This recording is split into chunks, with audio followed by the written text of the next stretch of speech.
Okay, well, we just rolled past the 12:01 mark, so I think we'll get started to recognize everybody's timeliness. Thank you for joining the call. We'll probably have folks coming in as we go. This is the second in a series of 2 webinars, Focus and Land Access in New York and New England. My name is Tim Bello. I'm the New York Program Manager and the Hudson Valley Farming Network Coordinator for American Farmland Trust in New York, and I will be helping to facilitate today's call. A couple of webinar housekeeping. If you have any questions, or rather any issues with the webinar as we're going, behind the scenes with us today is Greg Flocking. Greg is joining us from the West Coast, and he'll be helping with all things tech on the webinar. So in short, he's here to help. And here's how you get help. You can use the chat feature on the webinar menu. So you should see a webinar menu on the right-hand side of your screen and a little line on there that would say chat. Click on the plus there and it'll expand that box, and you can type in a message and send that, and we'll get that, and we can try to help you work through whatever issue you have. If you have questions related to the content of the webinar, you want to use the question feature. So that's on that same menu, just above chat. You'll see a questions box. Click the plus there. That'll expand it, and then you can type in your question, and again, you can send it. So as we're going through the webinar today, please type in and send your questions, and we'll have some time at the end to review those questions. For any questions we don't get to, we will respond to those following the webinar and share the responses with all the participants via email. We'll also post those on the website. We should also have some time at the end for some interaction. At the end of the webinar, you can use the raise hand feature, which again, back to that trusty webinar menu that you have on the left, upper left of that menu, you should see a little raise hand feature, and you can click on that. Hopefully as we're going through, after we field a few of the written questions, we'll have some time where people can raise hands and you'll get unmuted. You can ask your question and then we'll be able to respond to it, so we'll get a little back and forth there. And lastly, you can also send any follow-up questions to us by email, and you'll see our emails later on in the webinar, so you can feel free to respond with any follow-up. Briefly, I just want to introduce our presenters. Chris Coffin, who was the New England Director for American Farmland Trust and is now consulting with ASD while transitioning to her new role as the Policy Director for Land for Good, is one of our presenters today. Also, Kathy Roof, the Senior Program Director for Land for Good. This project was done in collaboration with Land for Good, so glad to have Chris and Kathy with us today. And we'll hopefully also be joined by Gary Keogh, who is a state statistician in New England with the National Agricultural Statistics Service.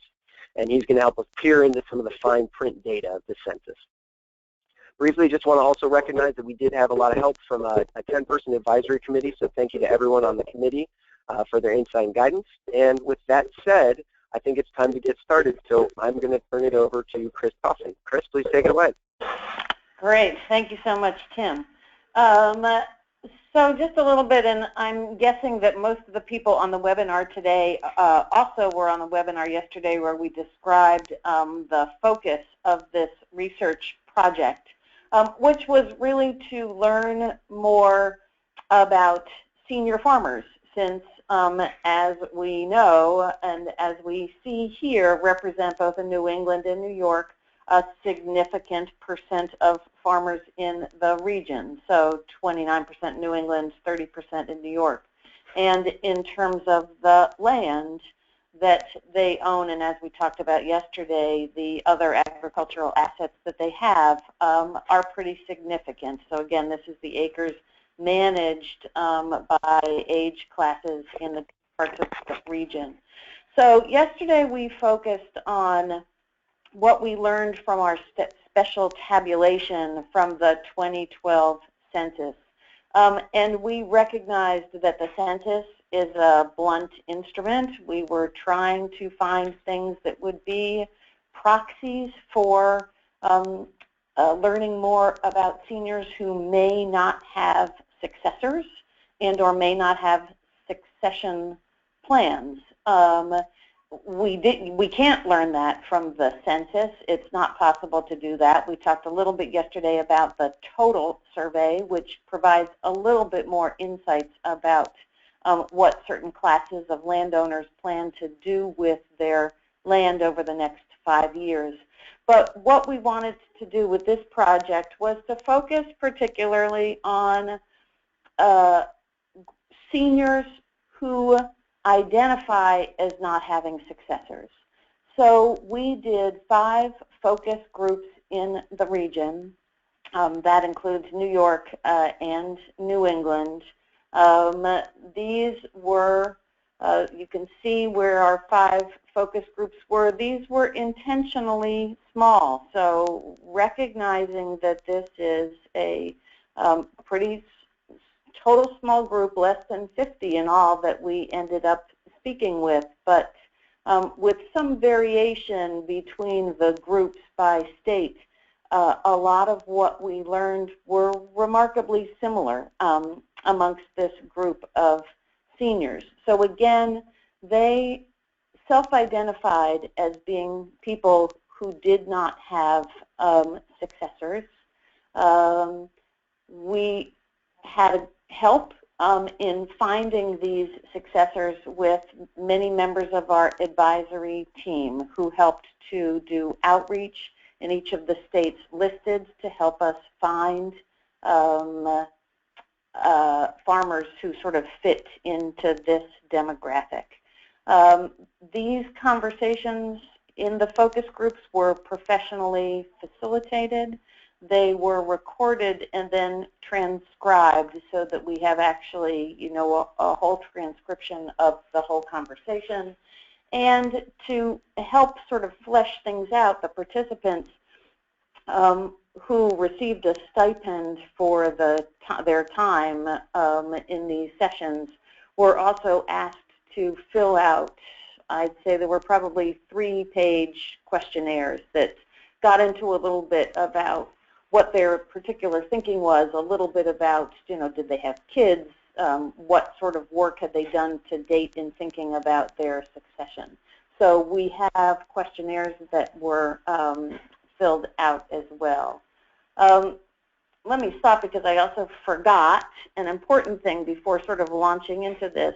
I want to give sort of special shout out to 3 people who helped, not just with the focus groups, but with the a lot of the work that has been done through this project, including 2 terrific grad student interns that we have had working on this project. One is Taylor Jang. He came to us from the Tufts Ag, Food, and Environment program. He has since taken a full-time job out in California with the Land Trust. And the second is Sarah Stevens, who came to us from the Yale Forestry and Environmental Studies program.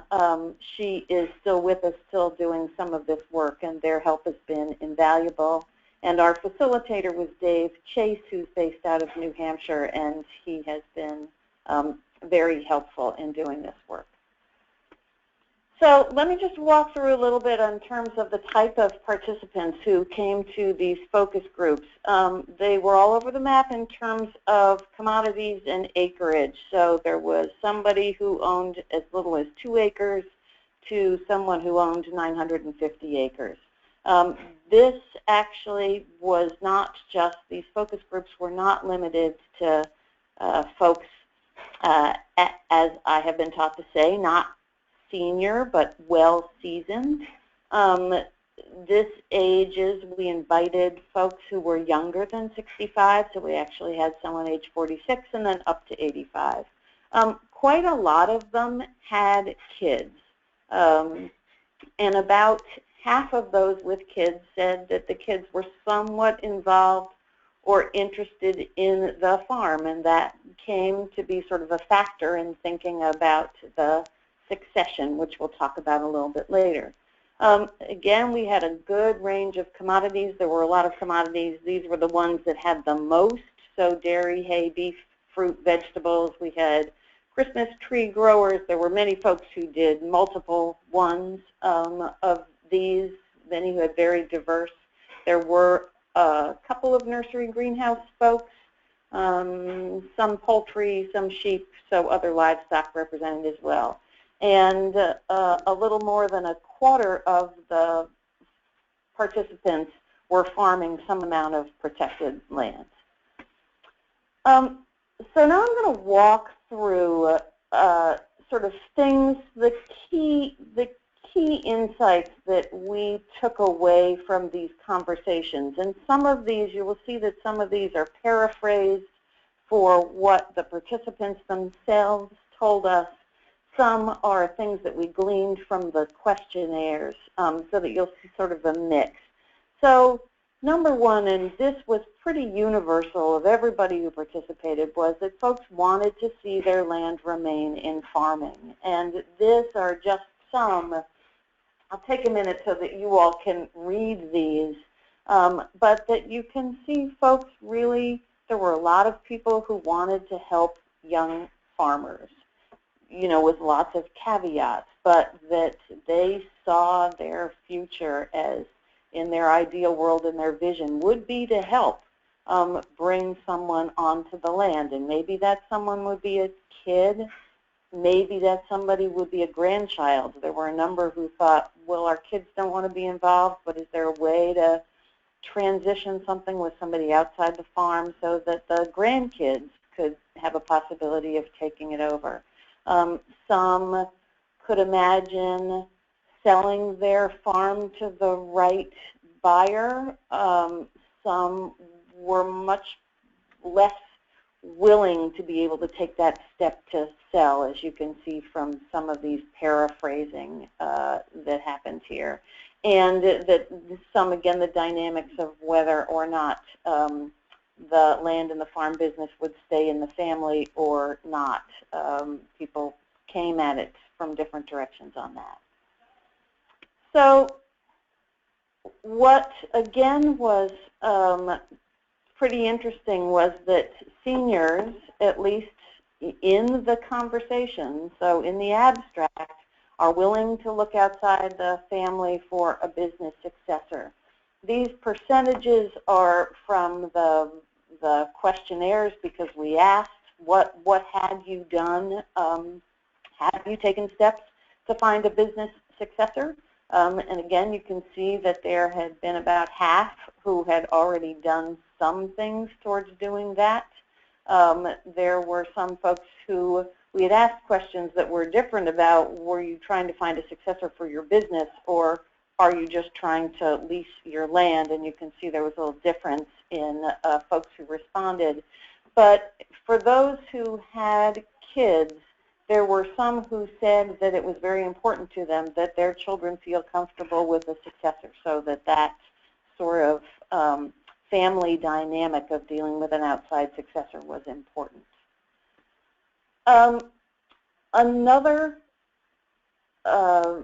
insight, and what many people, participants said, was that they were quite willing to consider different approaches and strategies. And we asked whether they had a particular approach in mind. The vast majority of folks on the questionnaire said no, that they didn't have any kind of set idea of what their succession would look like. So you can see here that, you know, it was the "we are open to whatever works" was a fairly common comment. You can see that there are some who really resist the idea of selling the farm for a number of reasons. And there were folks who expressed a sort of, I don't know enough to be able to say what that strategy ought to be, and I'm really interested in learning what has been, what's been used and what is successful. We talked with them and we asked questions in the questionnaire about farmland protection.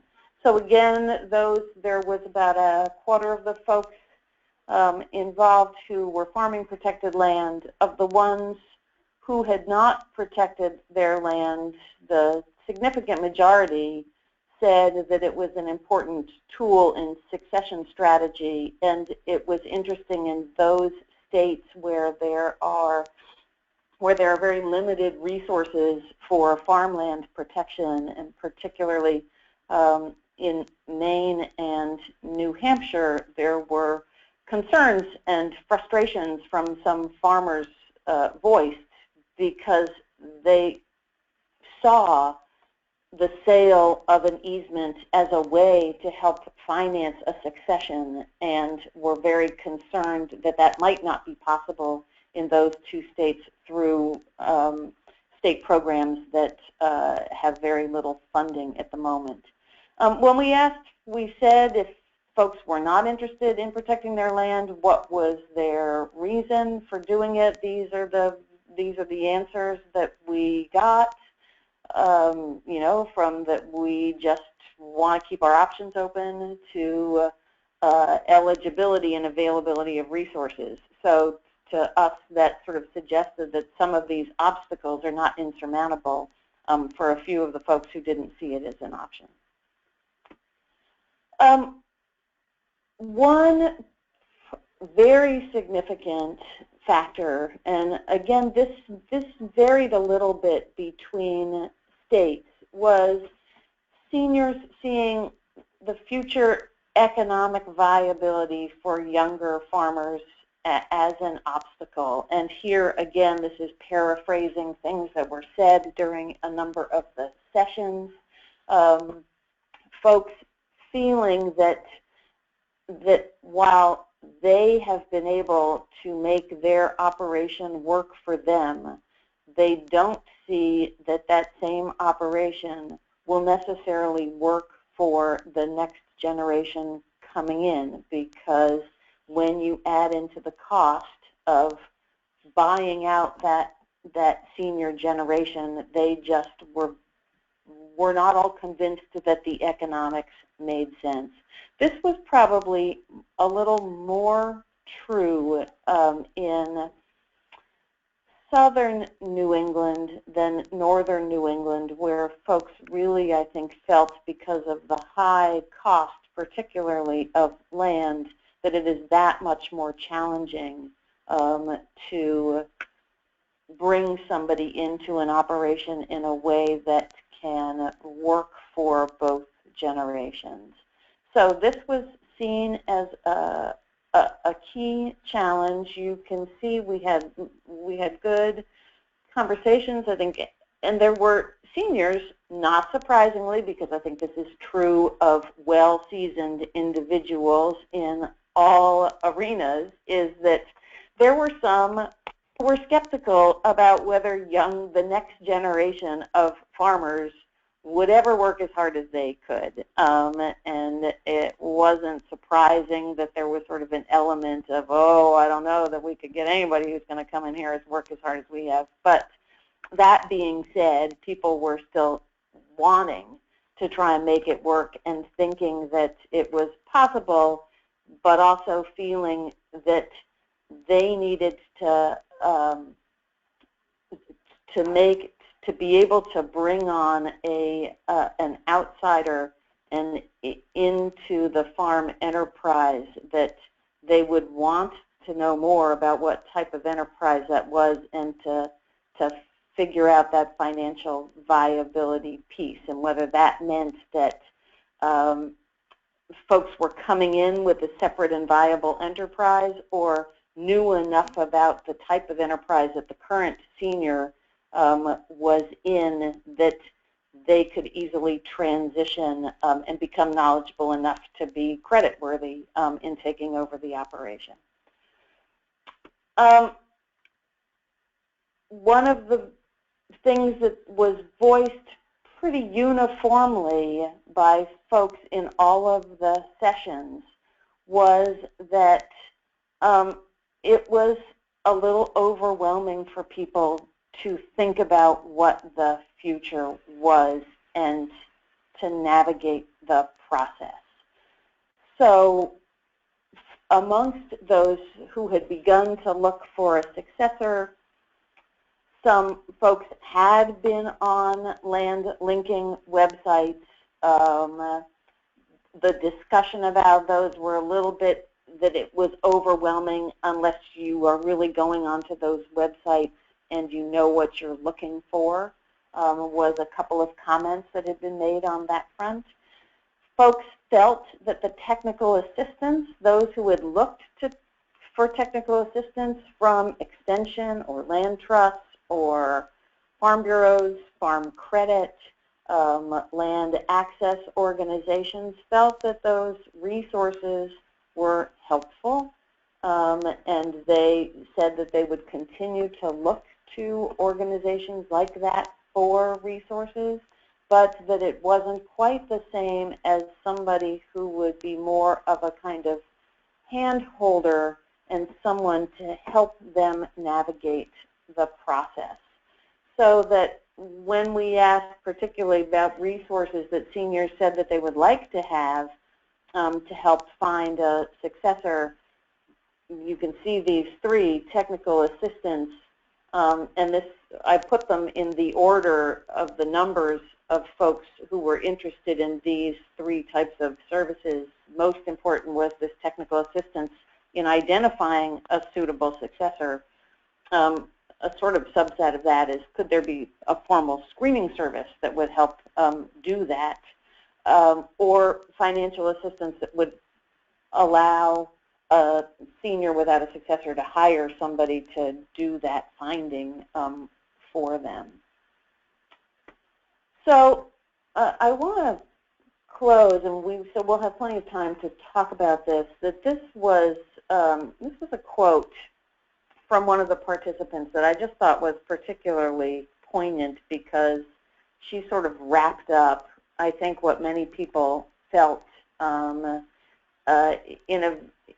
a very articulate way, which were the sort of four things that are important. So one for these seniors without successors is that, again, these were all spoken in different ways by most of the participants through the conversations.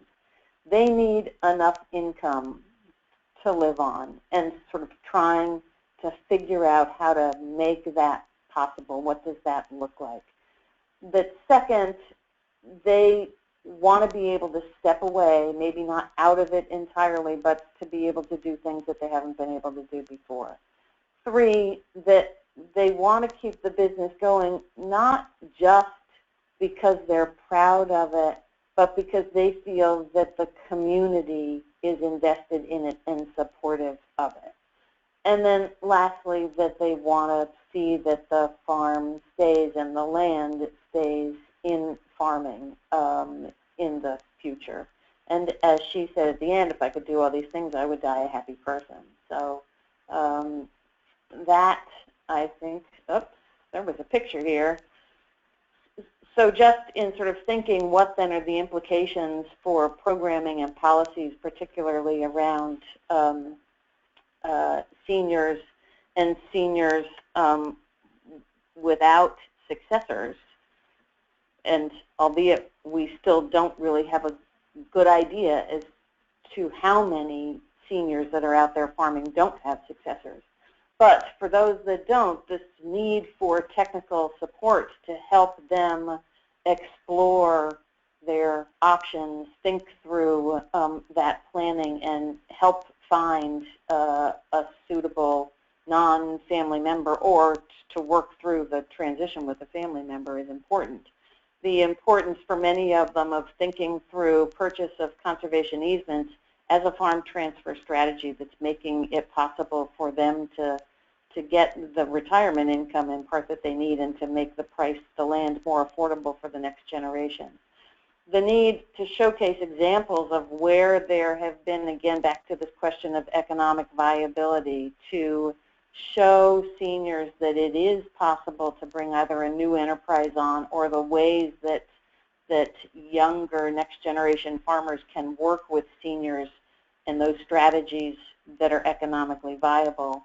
And then last, to think, and we talked a little bit about this yesterday, the need to encourage succession planning at a younger age, so that for many folks who participated in these focus groups who were on the older side, there were a couple who said, well, it would have been nice to have figured this out. And the younger folks were saying, we're glad that we're having this conversation now, because it's important that we're thinking of it while we're in our 50s and not in our 80s. So needing, again, to have policies that encourage that. So with that, we're going to stop and segue a little bit, I'm going to hand it over now to Kathy Roof with Land for Good, who has been involved in thinking about succession planning for a very long time. And Land for Good has done a lot of work in this arena.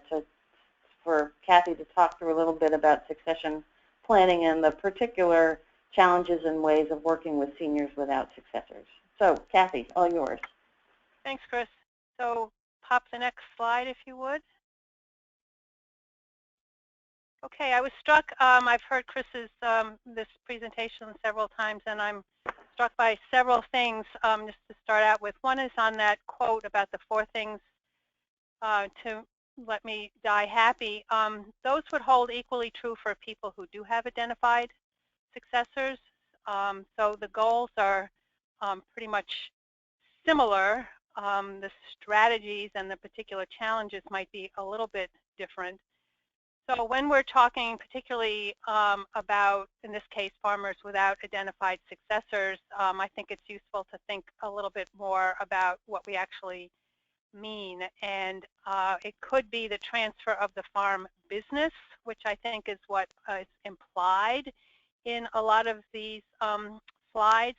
It could be the transfer of the business and the real estate, or it could be that the real estate transfers in some way in one process and that the business transfers or actually ends and another business might come on in its place. That sort of speaks to the farmers acknowledging the possibility that the actual operation that they might want to see go into the future might have a very different look. It might be, in fact, a different kind of operation. Sometimes succession, business succession, implies that people that it's a transfer within a family. So we want to be clear when we talk about farmers without identified successors, do we mean that they don't have a family successor, or that they have no successor identified at all, and an identified successor could come forward that could be a family member? So just to make that distinction when we are talking about this no successor category. It's also true that they might identify a potential non-family successor from a variety of places, and that whole issue about recruiting, you know, is very critical then, not just the process, but, you know, what are their criteria for finding somebody and where is the best place to look in terms of viability and in terms of risk, in terms of the actual financial transaction. You know, some of the farmers that I heard in the various focus groups were very willing, at least spoke to being willing to bring on a beginner, but there's certain risks involved with that depending on what kind of beginner we're talking about. So just to think a little bit more about, you know, what we mean by successor and what we mean by succession planning. Chris, next slide.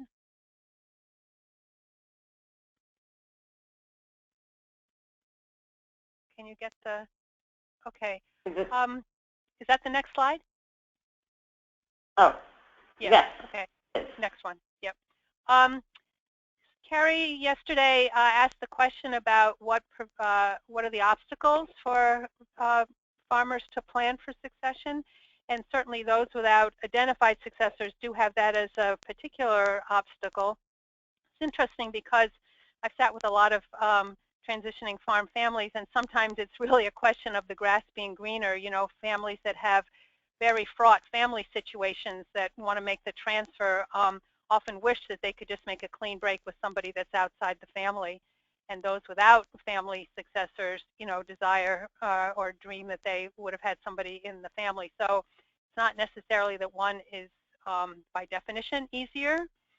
One of the key things that, obstacles that farmers have reported to us in research that we've done and just anecdotally is what retirement means and how that is conceived of, at what age farmers plan or do not plan to retire, and how they will fund their exit and their retirement. So it's the key for, you know, all farmers transitioning is the financial implications.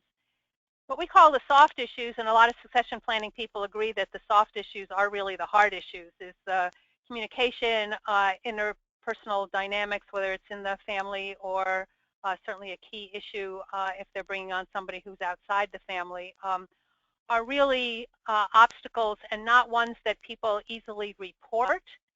So they would more likely report, and this comes up a lot, that they are not ready or it's not yet a priority. They agree it's important, they agree that it needs to be done, but they're quote unquote not ready. Finding advisors and getting support, which Chris just mentioned a few minutes ago, is reported as something that is an obstacle. And I put perceived expense of planning because oftentimes that perception is way more than what an actual cost might be, although there can be legal fees and the cost for some advisors.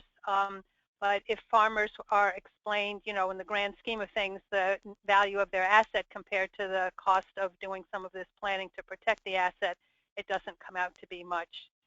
And then, of course, finding a successor for those who don't have. And Chris mentioned several of the farmers in the, Chris, you can go to the next slide, the focus group said, well, I might have grandchildren that would be interested, but we just don't know yet. So how do you plan for that? I also want to mention a piece of research that I found very compelling, in which the researchers found that farmers make business decisions in the peak of their business life cycle. In other words, when it's a mature cycle but not already in the decline, so maybe when they're in 40s and early 50s, they make business decisions depending on their anticipated succession outcome. So what that tells me is that they call that the succession effect. And what that tells me is that, as Chris's slide pointed out, we really need to help farmers begin to consider transition planning much earlier in the business life cycle, whether or not they have an identified successor. But certainly if they don't, what does it mean to bring somebody in and groom them over a period of time to be prepared? And what kinds of business decisions, in other words, how much investment into the business are they going to do if they anticipate that there's no future versus that they anticipate that there is. The actual planning processes and tools are fairly standard across situations. Certainly dealing with personal, family, and financial assessment would be the first step, whether or not a family has an identified successor. And I should point out or mention that Land for Good, with its land access project a couple of years ago with some colleagues, put together a guide on successful farm transfer planning for farmers without an identified successor. So we have given this some thought, and what we do say is, again here, that the financial, personal, and family assessment is key, and we have to start with the soft issues, and it absolutely needs a team of advisors. Chris, next slide. What's unique to this no successor demographic are these four items that we sort of lifted up in this guide and in our work with farmers who don't have identified successors. Certainly the expenses involved in what is actually being transferred and the financing terms will be pretty different. Often families do a lot of gifting. They do a lot of gradual transfer of assets. So the financial terms and the financing terms are likely to be different if somebody is being brought in from the outside. Certainly this notion of how you find a successor and how you select one will require a lot more thought and due diligence in choosing somebody than if it is a member of the family. And also the formality of the process of bringing someone in, and that's everything from the legal agreement to actually how management is transferred. Some of the soft underpinnings to that are developing trust, which is is a different set of challenges when you're bringing somebody in from outside who is not familiar with the family. It also means addressing the trust issues of siblings and heirs that are not involved in the farm and who see the exiting farmer bringing in somebody outside of the family. So there are a lot of dynamics there that need to be worked out.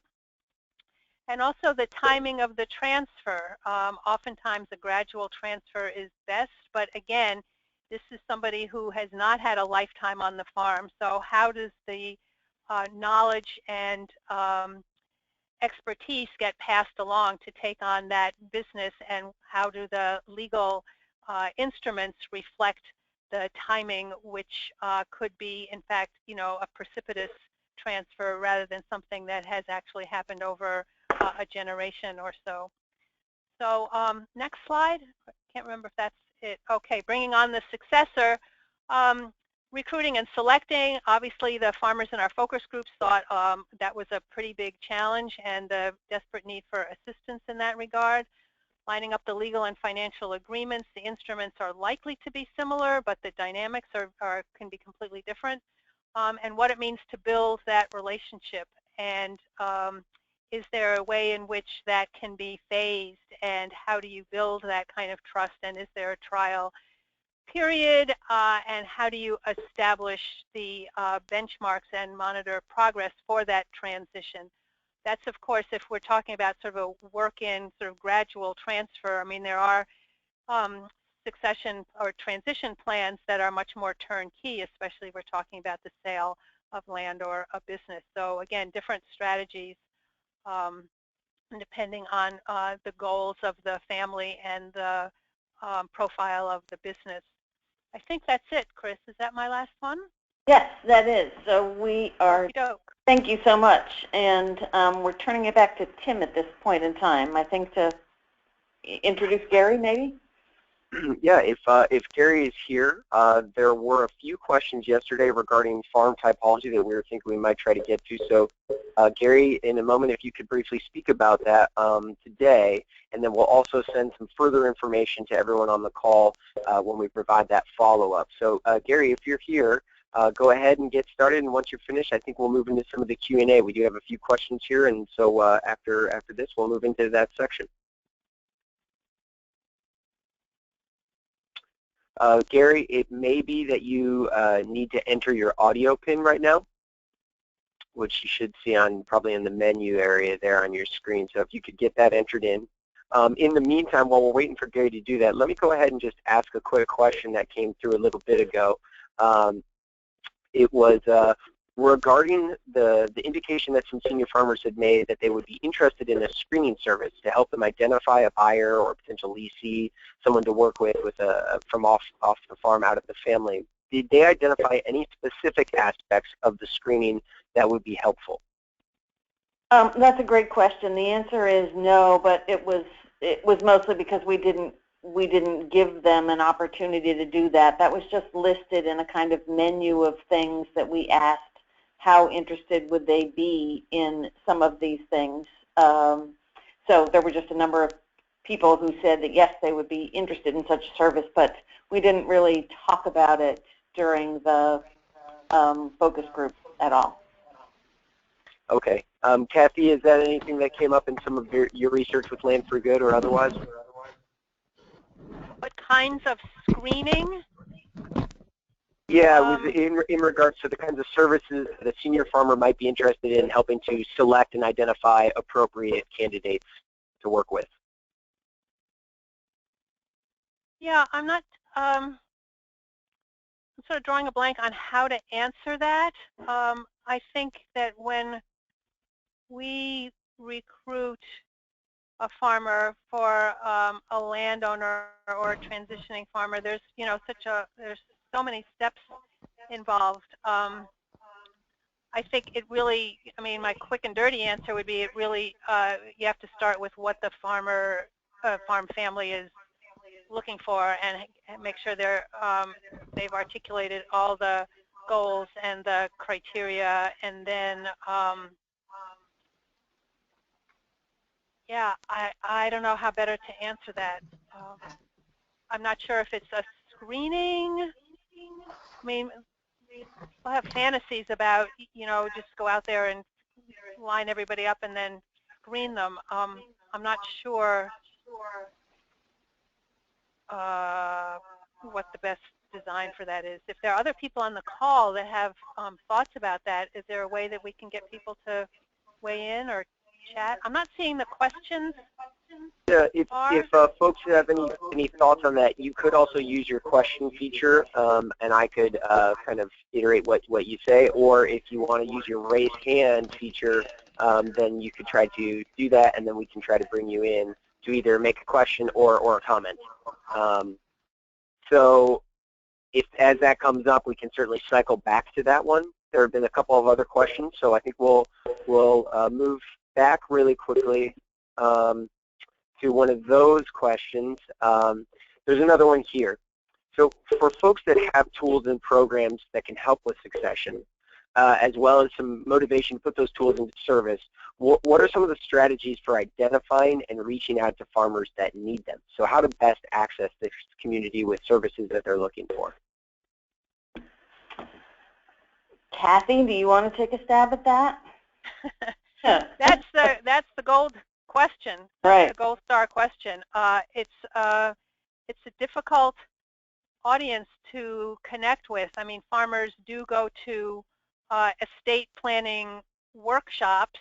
In fact, sometimes they're quite well attended. And based on post-workshop surveys that we did several years ago, farmers go home and then they don't know what to do for the next step. So there's some ongoingness that needs to happen for that. I mean, where are senior farmers? I think we need to work closely with the groups that engage them, such as Farm Bureau and other places where farmers are likely to be reached. How we entice them to do succession planning is a different question.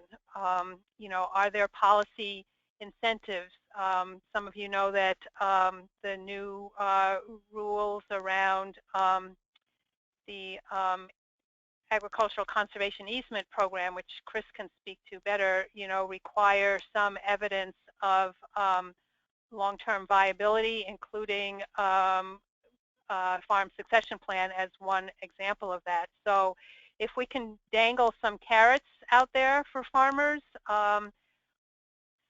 couple of states do provide funding for farmers to get succession assistance through viability programs. That's true in Vermont and Massachusetts.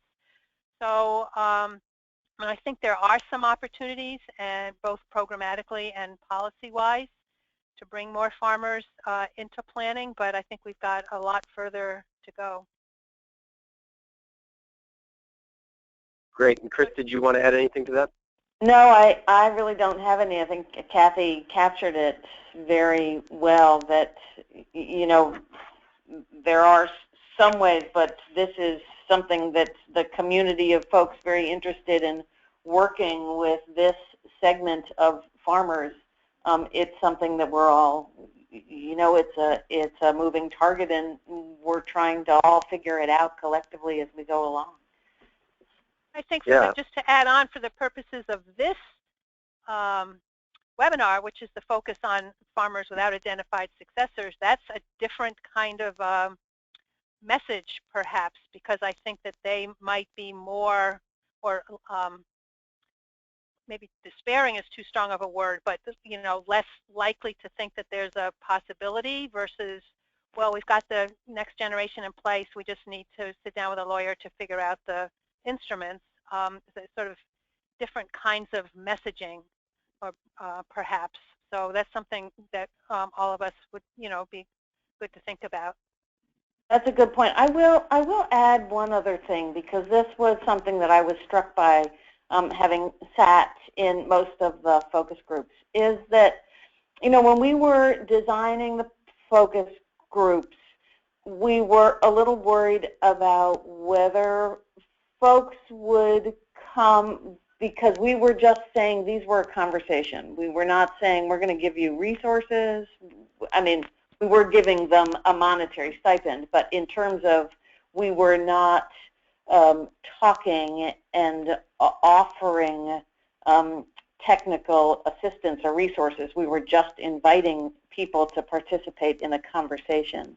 And again, what was said both at the end of the meetings, sort of verbally and written on many folks' questionnaires, is that they were very happy to have had the conversation and to have had that conversation with their peers.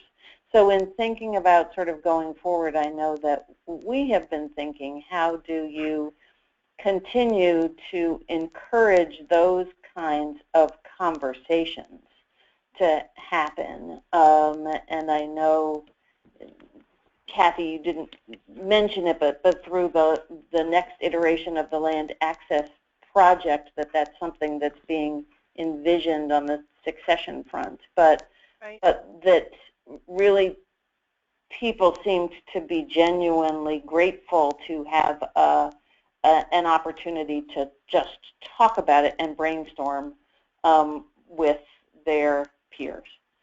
Right. We did have a response from one of the participants also in regards to this question of how to reach out to the community. That he mentioned that exposure to the fact that there are all these support resources out there is often really critical. I would say that's also something that I have heard in my work and talked to others about, that a lot of, on the other side of the demographic spectrum here, with a lot of beginning farmers, they're often more tapped in to some of the available resources than some of the senior farmers, the farmers that we've been talking about today, but often they're not aware of the significant amount of resources that are available.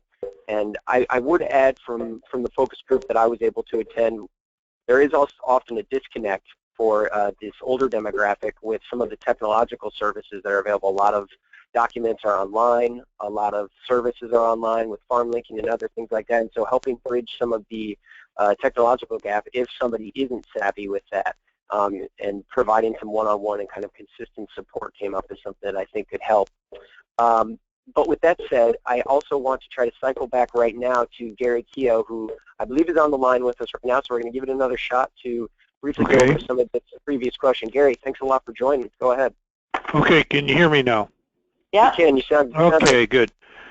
Yeah, the question yesterday that brought this up was, what is the definition of a hobby farm? And I just wanted to point out that within the Census of Agriculture, and in particularly the definitions for farm typologies, the term hobby farm is not used. It is based on the gross cash farm income, and if the operator feels that his primary occupation is the farm, or it is another type of occupation. That's what one is defined by, excuse me, by the respondent, and the other is determined by the data within their questionnaire. So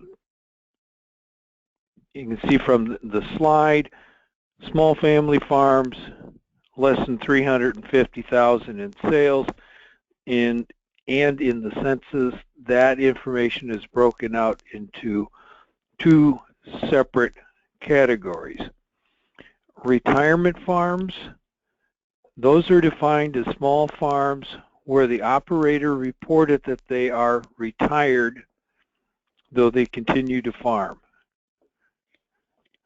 Off-farm occupation farms, this is where the operator says that some other occupation is their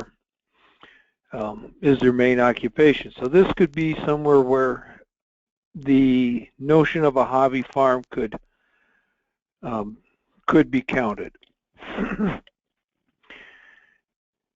And then the other small farm component, farm occupation, where the person believes or feels that farming is their primary occupation, and that's what they reported, even though in some cases they may be earning more from the off-farm occupation for that year. Great. So, okay. sorry, Gary, go ahead. Did you have something else you wanted to say about that?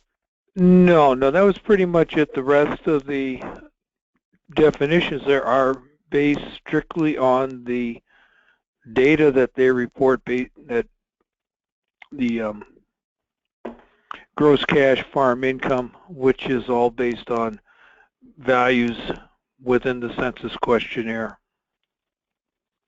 All right, well, thank you. So part of the context for that was there was a question yesterday regarding some of what's going on behind the scenes for some of the farms that we were looking at in the census data, and it was trying to get a sense of sort of the off-farm, the role of off-farm income for some of these farms, and that could be true for the beginning farmers that we were seeing coming into agriculture, more than half of whom in New York and New England are over 45, as well as for some of the senior farmers we're looking at to try to get a sense within the land holdings we're seeing for the groups that do not have an identified successor based on the data that we got from NAS and working with Gary, trying to get a better understanding of some of what might be going on there financially for those farms to get a better sense of what transfer might look like. So thanks, Gary, for following up on that. If people have questions, just one point. Oh, go ahead, Gary. Yes, please go ahead. I was just following up. This is more of just what is the definition of the typology. Off-farm income is a separate issue. The Census of Agriculture has, the question we used on the Census of Agriculture is what percentage of your off-farm, of your household income comes from the farm operation. And they have a choice of reporting within ranges.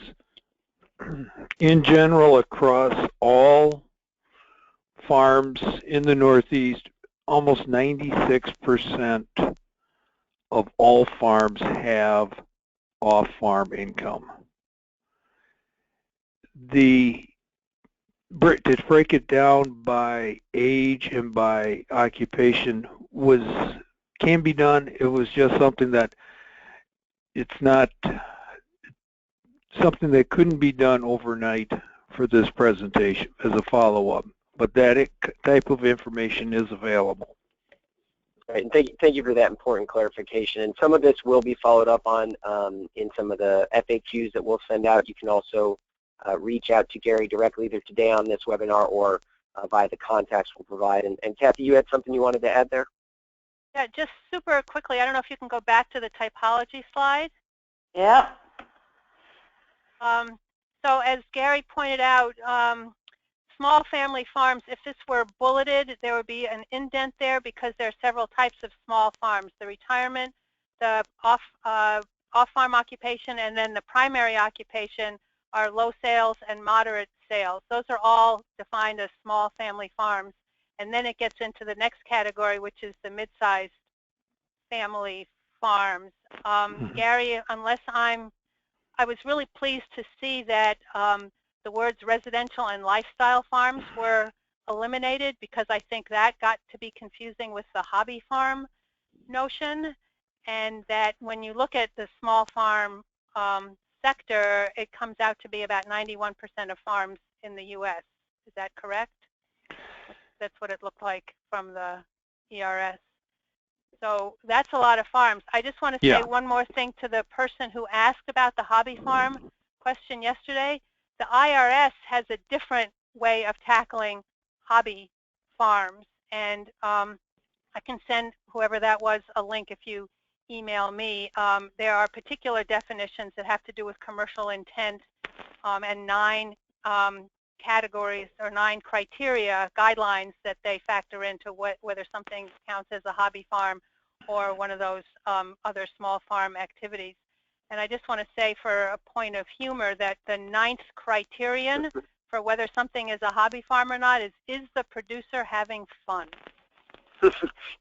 Nothing says humor like some IRS discussions. I think we should add some of that in, Kathy. My request would be that we add that into the FAQs when we put in any of this other typology information so that anybody who wants to follow up on that could. Briefly, since we have a couple of minutes left, there was one other question that we haven't gotten to yet. I've not seen other hands up unless I'm missing it, Greg, so send me a note if I am. But there's a question about food security and policy, and it was asking what, if anything, is the government doing at any level to assist seniors without successors to ensure future food security? Are there any policies addressing that that you're aware of? No.